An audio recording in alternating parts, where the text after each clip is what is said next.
Today on Doing Time with Dan, we have a great gadget review. Now, I'm not the type of guy that has the latest and greatest when it comes to gadgets. My cell phone is probably 3 years old, and I don't have any fancy navigation systems in my truck. I know how to figure out where I'm going. But let me tell you, there are certain types of video equipment that I can't resist.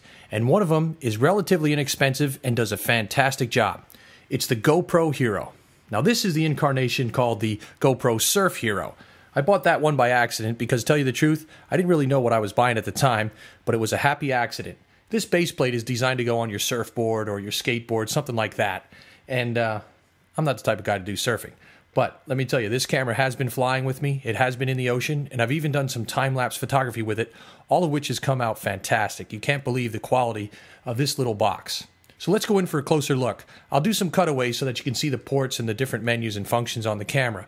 But for a moment, all you have to do is notice that this plastic housing is very durable.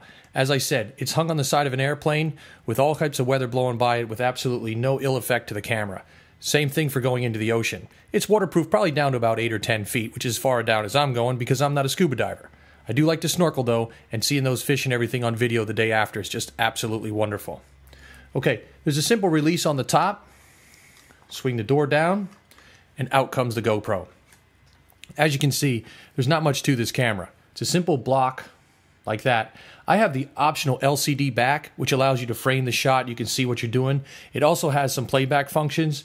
You don't really need that. The video is a 170-degree wide-angle lens, so all you have to do is point it in the right direction, sort of what you're looking at. That's what the camera will capture. Now, there's only two buttons, the menu select button on the front, and one on the top, which is the shutter button that stops and starts what the camera's recording. The menu is displayed here on this little LCD, which will flash you back to the 1980s. There's only a few different settings here, so you can cycle through them, and they show up here, select them with the shutter button, and you're good to go. The red light here tells you that you're recording. Now, the camera does not come with memory, so you need a chip. I happen to buy a 16-gigabyte card here. Great for enough video that I'm taking, maybe an hour or two. You just slide it in the slot, click it in, and you're ready to record. Now, on the other side, you have your ports. You have video and audio out, as well as a USB port. I use the USB port. I import all my files into Final Cut Pro on my Macintosh. The computer recognizes them. We're editing, and the next thing you know, we're making a video like this. I'm also going to do some cutaways. I'm going to show you that footage from the airplane. We're going to run that right now.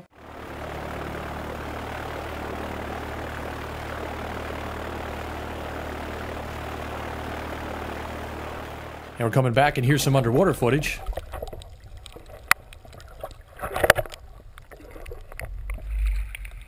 And finally, the time lapse. Now, all of this was edited using Final Cut Pro, but the GoPro, it did all the recording. You can record at 1080p, at 720p, both at 30 and 60 frames per second, and some other lower settings. But I only use the HD function, as well as that still function, to capture the time-lapse images. I wouldn't go any lower than that. It is an HD world now, so stick to the HD. I also recommend a few accessories for it. One is the suction mount. This thing has a lot of stick. Like I said, this hung on the side of an airplane, also hung on the side of my truck for some time-lapse work. You can't beat this thing. It has all different types of adjustments back and forth, and angles that you'll want to use depending on where exactly you mount it on the vehicle or of your choice. The other thing you want to be sure to get is the grab bag of mounts.